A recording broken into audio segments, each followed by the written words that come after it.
This is the I Am A Mainframer podcast, brought to you by the Linux Foundation's Open Mainframe project.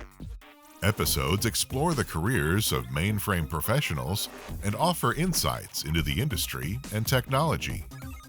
Now, your host, Senior Analyst and Vice President of Sales and Business Development at Futurum Research, Steven Dickens.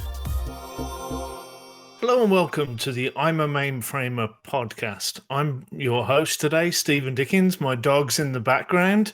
For those of you watching on YouTube, the I'm a Mainframer podcast is brought to you by the Open Mainframe project, a collaborative project from the Linux Foundation focused on driving open source in the mainframe space. I'm joined today by Rebecca Levesque from 21st Century. Welcome to the show, Rebecca. Thank you so much, Steven. I appreciate being here. It's exciting.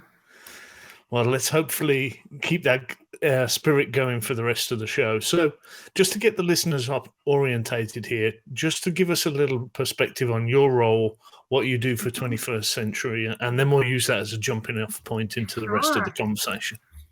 Sounds good. So I'm the CEO and president of 21st Century Software. And basically, I've been in Z for as long as I can remember. I'm a huge Z champion, but it's not just the mainframe itself or software. It's the whole ecosystem. It's the operating systems, it's the community, the customers. We have amazing customers and an amazing community, and I've been doing it for over 25 years. So in doing that, I've traveled the world, and I've really tried to kind of help people see the value of what we have here. It's gone virtual, unfortunately. I much prefer one-on-ones. You'll see me at every conference. I swear, the number of share conferences, the number of tech U's across the globe. It's been a lot of fun, but that's what I do. So fingers crossed that we get to see each other in person at Share in a few months' time. Fingers crossed. Yep. I'm with you. I know, right? Exactly. Yes. So just for some of the listeners, I've had a lot to do with 21st Century and you and some of the team over the last few months. Maybe just orientate the listeners there on who 21st Century are and where you sort of fit in that overall mainframe ecosystem, because I think for maybe those listeners who aren't aware, that's going to be a really interesting sort of place to go first.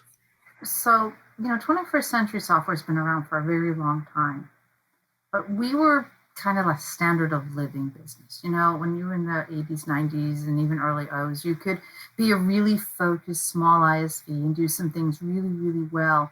And that's what we did. We did things around resiliency and storage super well. We had some things that we did. But more recently, 2012 on, we've taken on more of a role that allows us an IP relationship with IBM for one in 2017. And we've been growing, and we've been growing our strength and what we do. We're in a growth spurt right now, a large one, and we're continuing. We are strongly developing products within security, data management, resiliency, taking advantage of AI. We always thought the mainframe, the Z, had a lot to offer, right? So SMF data was something we were very keen on and we used. And we always thought analytics with automation. That was actually a term we used 10, 15 years ago. Anytime you had analytics, you use that SMF data, you should do something with it. It shouldn't be left up to the customer. And so now that we have this relationship with IBM and partners and we've grown, we see ourselves being more paramount in driving that as we move forward. So our entire organization is being growing. It started small, but we're definitely on a growth trajectory. And we're doing this across with IBM, with its business partners, and especially with its customers as well. So you mentioned the sort of analytics piece. I know IBM launched the Telem Processor, which we'll see in the next box sometime soon. The internet's blown up today because I think Arvind said something in the earnings earlier this week that was maybe a bit more specific about when we can expect the new box. For those of us listening, it's January 26th, so IBM just announced its Q4 earnings, and there were some comments there around when we can expect the new mainframe. Mm-hmm. But you touched on analytics. I'm seeing that come through a lot more. Obviously, it's going to be a big focus for IBM as they look towards the launch. Where do you see that specifically? Well, your dog had the answer first. I see it Yeah, specifically the joys of working from home, right? I know, isn't it great? No, I think it's fun. No worries. So specifically, I think that the Telem processor is going to allow customers, large customers, to be able to make business decisions close to where the data is actually running. So think about it. You have a secure, resilient, transactional, strong, right? One of the biggest features of this platform is that transactional processing is fantastic, which means we're shoving a lot of data through it. And we're giving answers back. We're doing processing. Well, if you can take that data and you can feed it and use the Telem processor, now you go beyond analytics. You can get to prescriptive. You can get to machine learning. You can start getting AI. Now, instead of just automating, we're doing something. And that's where I really like that concept of fit for business purpose when I talk about that. So, everybody talks about hybrid cloud. They talk about, we got to go here, we got to go there. No, think first. We're taking a platform that's very green in and of itself, and we're putting inside of it a chip that I was just listening to Tina on a podcast she did with you not too far back. And that chip in and of itself might get an award or something from CES. I was finding out when I was listening. That's amazing, right? So here you are, you have IBM investing, putting this analytics, because we always had SMF data, we always had logs, we always had journals, we always had that base of information. And now we're going to take it and bring it into AI. Now businesses can have real time and at their fingertips. Now real AI can start getting into the mix. Now real prescriptive. We can be a lot better about automating it. Even if we just improve automation, it would be incredible. But this is all about AI, and I think it's going to be fantastic. I think it really will bring more to the platform. And I think this is the interesting thing, and you and I were talking about this before we started recording the show. I think if people were listening to this show and weren't realizing we were talking about a mainframe with a new processor with AI instructions built in, they'd be surprised. So I know that's a theme for you around how people are looking to sort of transform their perceptions of the platform. Yes, absolutely. I think that's the biggest hurdle we have. It's not that the platform is where it is where it should be. It is advanced. It is where you should put transactional processing. It is where you want your secure, resilient data. However, people, because of its age and because people run it in a less than modern way. What do I mean by that? Well, if you're running your Z processor like 4 or 5 versions back, you're not taking advantage of all of what's been going forward. It would be like if you're running Windows 95, you mentioned that earlier, and then you expected to have all the latest and greatest stuff in Microsoft. You wouldn't be very thrilled with that either. So I think it's the same. I think people have bias, and I think that we just need to help customers understand that if they modernize, which, that's interesting of itself. Everyone talks about digital transformation and modernization. The digital transformation is the business side of it, right? It's about taking advantage of technology and making sure your business can work. But the buzzword about modern transformation is that you're taking technology, hardware, software, whatever, and you're using that technology to make sure your business is taking advantage of the technology. That's the definition by Floor, I think it is. But the fact is that information on the mainframe can be at your fingertips in real time, and you can use AI with the Telem processor. It's going to be in there. It's fabulous. And so if you take bias out, you can really have an amazing journey with the technology. People have heard me say this before, and maybe it's, being a car nut. If you talked about the new Porsche 911 or the brand new Corvette, you'd think of those as modern supercars running the latest technology at the sort of cutting edge of supercar and sports car advancements. Both of those cars were launched in 1964, the same year as the mainframe was launched.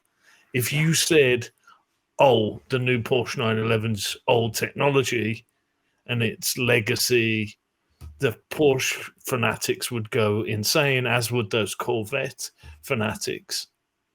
But it's the same. Saying the new Porsche 911 is based on 50-year-old technology doesn't make sense. And it doesn't make sense for the mainframe to be talked about in the same way, is my opinion at least. But what's funny, though, is you'll find those people out there who want to drive that older Porsche without power steering, without all the things, and they think that's great, right? And I think with the mainframe, what happened was we lost our connection with the business sometime at one point because we weren't willing to get out of the old car. We liked that sense of I can have my clutch and I can shift my gears. I'm in control. And look at this car. It's fantastic. It's a Mustang, right? Who wouldn't give up an older Mustang? But then now we've realized, as even people in the driver's seat, that we like all those new features. And those new features are pretty darn good. And that there's a commitment by IBM to continue down this path of continued Z next and so on and so forth. So we like this new car. And now what we have to do is help everyone else understand that this new car is really got all the bells and whistles. You don't need to go to, you don't have to spend some gobs amount of money, and you don't have to go to somewhere else to do it. Yeah, and I think we're hearing a lot from IBM, particularly around sort of mainframe modernization. And I think we're maybe past the point where it's get off the platform. It's kind of renovate what you've got and transform what you've got. Are you seeing that same dynamic? Absolutely. I mean, even the IDC quoted some numbers, and I jotted them down for this. I thought you might ask that. Think about it. IDC in a recent report made note that CapEx for hardware, software, and staffing would go down with the use of modern technology in Z itself. You don't have to go anywhere. And that it was generating more revenue. What Bloor said was what people were not doing, and they call these the three truths. And when Bloor talked to these three truths, one of the things that they made clear is that a lot of times people don't take it into account, the fact that when you get to where you're going, is it really going to cost less, first of all? And second, one of the other truths was, are you counting the cost of getting there? And what are the risks in that? But if you modernize where you're at and you take advantage of what you have, there's two things you've done. One is you've taken a lot of the risk out, and you know where your cost is, and you know where you're at. The other thing that you've done is you've really played the level playing field, because now you can go even for even. If you take a 5-10-year-old mainframe environment and you take applications that you haven't modernized and you haven't taken advantage of the possibilities that you have here, and you say, well, I'm going to go move over here, but then when you get there, if you sit there 10 years, are you going to be any happier with them? So modernization is taking advantage of technology year over year. It's a continuous process. You can't just go today and say, I'm going to go there and sit there for 10 years. No, then you're going to have to continually modernize that. So wherever you go, whatever you do, however you do it, whatever platform you choose to do it on, understand this is not the world is changing faster than you can keep up with. So you have to, in whatever you choose, stay modern. And that includes this platform. If you use it in this one, you're in a good way. And I think you make a really good point. This isn't a once move, get from point A to point B, and then it's frozen in time once you've got to point B. Applications don't work that way. Agile doesn't work like that. DevOps doesn't work like that. Digital transformation, if you want to go the next level up, is a continual process. Mm-hmm. So you should be thinking about the vibrancy of those applications on an ongoing basis, irrespective of what platform they go on. That's why I like hybrid cloud, right? Because hybrid cloud accepts the fact that not everything belongs on Z. And we understand that. I think, and you understand it, everyone understands it. We're not saying that, right? But what we are saying is use the right technology, the right operating system, because applications are going to run and they're going to do their thing and they're in the intermix. We already are all intermixed. So what do we need to do? We need to have a platform that can run a hybrid cloud environment, and then you have to manage it on the top. But then you're being smart and you're taking advantage, again, fit for business purpose. Where's the best place for this data to run? And then how do I manage it as a whole? That's where I think IBM is really going to have a future, right? Because they're not only saying, I'm going to do better AI, I'm going to be smarter, I'm going to do all these wonderful things with the Z platform. But I'm also going to be smart and say, a hybrid cloud, we're no longer biased. We were just as biased as everyone else at one point. We were like, we're Z. Yeah, we are Z. But we're also acknowledging that there's other things out there, and we want to help manage all those cloud experiences. People aren't just going to one cloud. It's not just AWS or Azure or Google or whatever. It's the private cloud, it's the public cloud, it's the whatever cloud and whatever definition cloud, but we need something to manage it. And it doesn't mean Z goes away because it's just part of the cloud experience. I think that's the key point. We've been talking about fit for purpose for a long time in the mainframe space, and you hear the sort of new frame of that same discussion through the cloud lens. Where should these workloads reside? What are the characteristics, the non-functional characteristics, the security, availability, performance, scalability? Where should this workload sit? Which cloud, which platform, which chip architecture?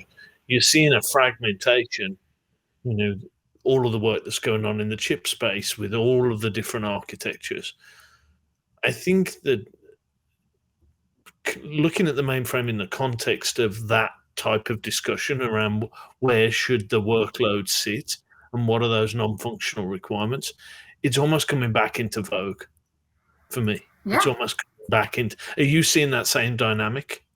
Absolutely. I mean, the funny part is I read a report that said 50% more growth in transactional. I actually hear people talk about the mainframe in a much more different light. I was just talking to a client today and said they've absolutely reinvesting and doubling down on mainframe, which is fantastic. And when you hear organizations say, hey, we're going to take advantage of cloud, that doesn't mean they're getting rid of their mainframe. In the same breath, they just reinvested in their mainframe. Why? Because it still does what it does well. That's why I like fit for business purpose, because then you're making a business decision. And if you're unbiased about it, there's space for a lot of different technologies, and you have to be able to see which one makes best sense for your organization. But then guess what? All these applications, all of this data, at some point has to tie together. And if you are bringing Z into that mix and you're tying it together and you want to have a repository and you want a place in which you're doing the transactions and you're doing a lot of the work, and then you have the AI and the hybrid, it pulls that together, right? And you have that overarching. I think that's the whole point. I think that's where IBM and Z are bringing it together, and I think it's a good solution. Exactly. I would agree. And where do you see 21st century kind of playing a role? If that's the kind of broader lens that we're seeing in the sort of arc of the conversations, and you're seeing the same dynamic that I'm seeing, where do you see 21st century playing a role in that? How are you helping clients who are on that kind of broad journey that we just spent a few moments talking about? Well, if you think about it, I really, for as long as I've been in Z or mainframe, I've always thought that it has the most amount of data at your fingertips. And so you can make a lot of decisions if you just get that in a format in which you can have the analytics and now the AI, and now you can automate and do the things and be prescriptive and all of that. But within the Z future, the Telem chip is kind of the answer to everyone that says, are they investing? Remember how it was for a couple of years, for a number of years? Oh, Z, blah, blah, blah, IBM. They went and bought Red Hat. What's the Z's future? I think they're telling us. I think they're saying, no, we're here to stay, and we're making investments, and we're doing things. And by the way, and we know we're green, we know we're secure, we know we're resilient, we know we do transactional processing well. So we're not going anywhere, folks. So it's now up to us and the customers and the world at large to say, okay, they do these things well. Let's modernize and get to where they're at. Right? And then I think the direction they've been taking on hybrid clouds is a smart way, because we're acknowledging we're doing something we didn't do in the past. It used to be all or nothing, right? Z, we are Z. No, it's not. It's fit for business purpose. So where's the best place for the data to reside? Where are you going to get what you need out of it? Not everything belongs on Z. If you're just going to go and in one-time use, get rid of it, go put it somewhere that doesn't cost you a whole lot. Dump it where if you brought it back, it's going to cost you a lot. But if you're never going to bring it back, okay, fine, that's fine. But if you're really going to be using data, make sure you put it where it's supposed to be. And I think that, and the way that IBM's handling the ability for us to do that, is huge. And I see 21st being a part of it. Part of what we do is we think of ourselves as an organization that is revitalizing and reinventing Z. That's part of our vision mission statement, right? So if that's in our statement, is that just about technology? Are the teams that we have at 21st just technology driven? Yeah, we're R&D folks, a lot of us. But there's a passion that the teams have, and there's a drive to be creative and out of the box thinking and be fast and try to push the envelope, see the gaps and fill them, get the dots and put them together. And, I've been said I'm a little bit passionate at times and sometimes demanding. But so is all the teams that we have at 21st. We all like what we do. We love it. And we really want to make sure that we're driving the Z community into the future. You'll see a lot of my team members are on their own their own desire. They're all part, they join up and volunteer at Share. You'll see that they are trying to help the younger generation. We have lots of team members who are helping younger team members learn and become devotees of this platform. So we're really, as an organization, trying to support it in multiplicity of ways in order to get it to where it needs to be. And the biggest one is bringing down those walls of bias, helping organizations to see the future with Z. And, of course, drive the technology as fast as we can so that we can keep up with what's going on. So it was interesting, and I'll use that as a segue. You mentioned mentoring and bringing through sort of younger members in the community. You talked about Share and some of the work there. The show's called I'm a Mainframer, and you mentioned your sort of 25-year journey. Can you maybe just give the edited highlights just so that the listeners can see how you go from, an early professional to the CEO of a software company? I think we have a lot of younger listeners to the show as well, a lot of people who are sort of early professionals. So maybe just paint a picture of that kind of personal journey of ultimately how you became a mainframer. Well, that's an interesting question. So, in truthfulness, I don't want to answer that one. No. Have I caught you out there? Is that one you don't want to answer? It just shows I've been out there too long. No, no woman wants to say how long. No. You can say you started your 25-year career age 5, and that puts you age 30. So that's okay. Now I can go from there. So, it's actually been over 25 years. That's the crazy part, right? So I won't tell anybody. I won't tell anybody. The whole world knows now. So I started. Well, we'll start with 21st. All right. So I was a bit young when I started, and I started in the world of IT with VAX and doing the backups, right? And then I worked for a software house that did mainframe, and I actually started with 21st at its inception in 1992. And so that alone, if you do math, tells you I've been at it a while. And it was a great experience. It was a big risk. Myself and some other folks, we walked into a situation and said, hey, we can do this. And we did. It was very much, at first, we did a lot of growth, and we got it to where it wanted to be. And then, being the ages we were and having started something, we then all started doing other different things too, like families. And that's when I say when it was a standard of living for a period of time. It helped. We did very, very well. We created unique softwares, but we kept it within a scope, and we were doing well. And a lot of small ISVs did very well in that time frame, in the the 80s, early 90s, into the 90s, even into the O's. Smaller software houses, we did well. And that was kind of a world in which you could be that and do well in Z.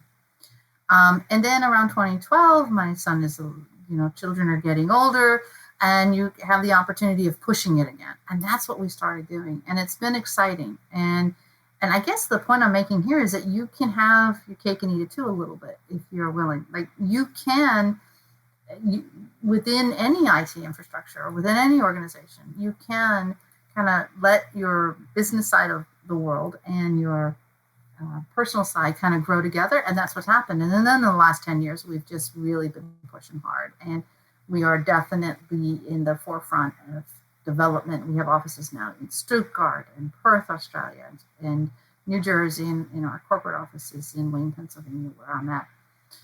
And so it's definitely it's just perseverance and taking risks and doing what you need to do. So one of the questions I always ask on the show, and we have some guests on who've got that benefit of hindsight, and we've just talked about your sort of career arc. Maybe if you could, what would you say to your 22-year-old self? Maybe you're coming out of college, you've got the opportunity to go back in time and kind of look and give the younger Rebecca some advice. What would that advice be with the benefit of hindsight? There's individual pieces I would probably change.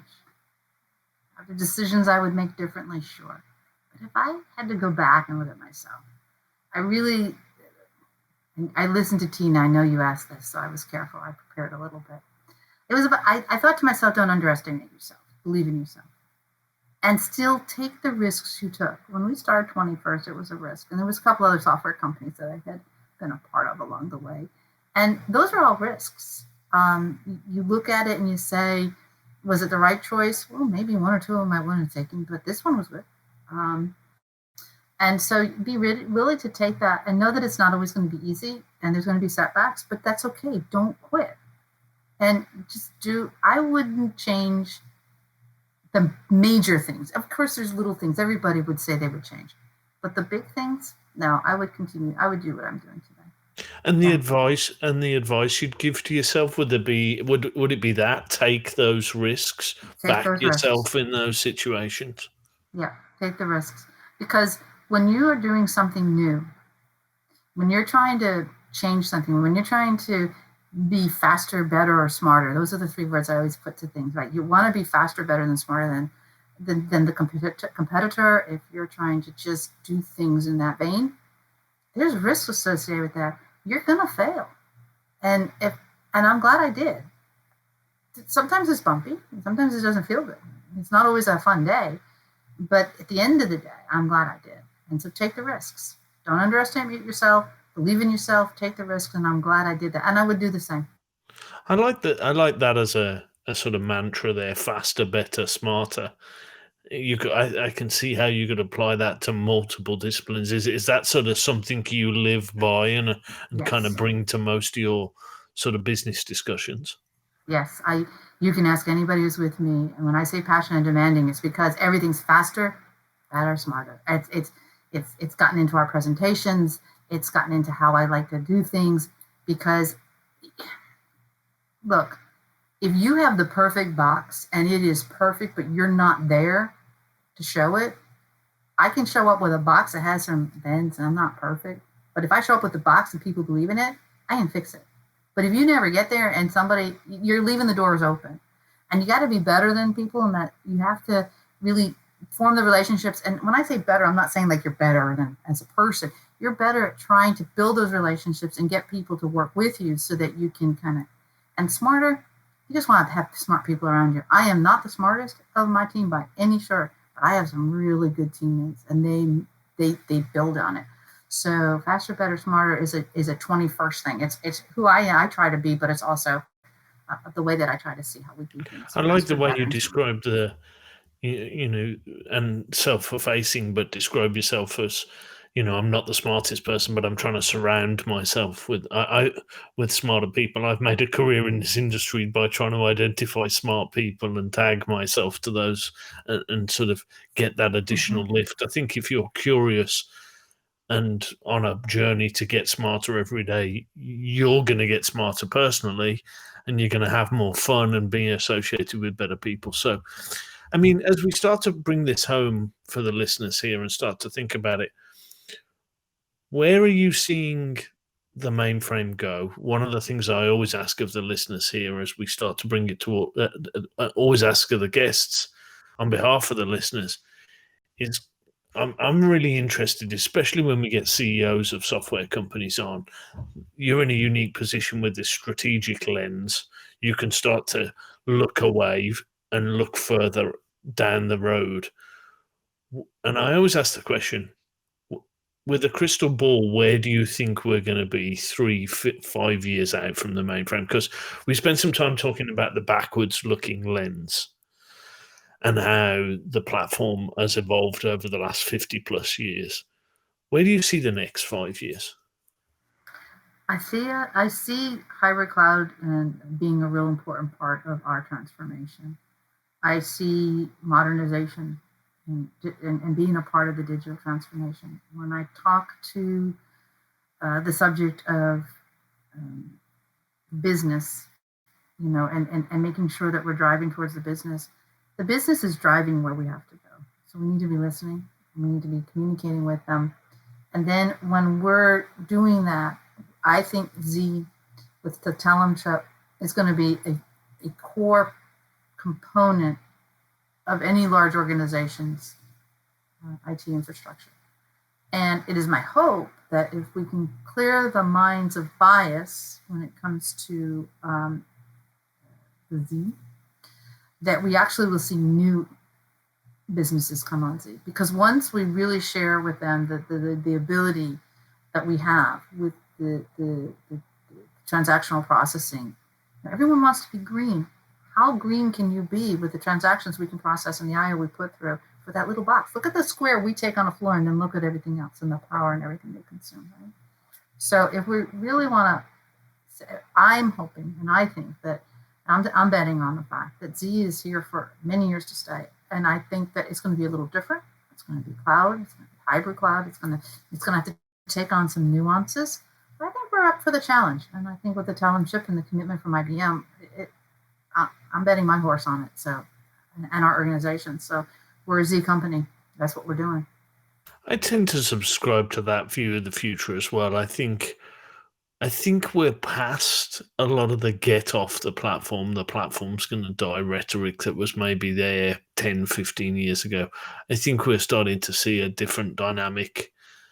We're starting to see that the more evolved thinking that you're advocating for here and maybe a more nuanced perspective. It's not black or white, on mainframe or off mainframe. It's more around the mainframe coexisting as part of your hybrid cloud strategy. Absolutely. And it's a core piece because it can do some things super well, right? It does some things extremely well. So if you have data that you need what this platform gives, including the security, maybe you don't need the transactional processing, but you need the security and the resiliency. There's specific nuances to this platform that if you need them as an organization in an unbiased way, looking at it, and that's key, right? You have to be unbiased. You have to think out of the box. You can't just go with the latest marketing. Merchandising, as some people say, right? You don't want to look at the airplane. Remember, we used to say the airplane book. We don't want that. We want to be unbiased. We want to do our work, do our homework, make those decisions. Look at what it does. You can't not see a future for this platform. Yeah, I tend to agree. And I think that's a fantastic place for us to wrap. So thank you very much for your time on the podcast. Really enjoyed the conversation.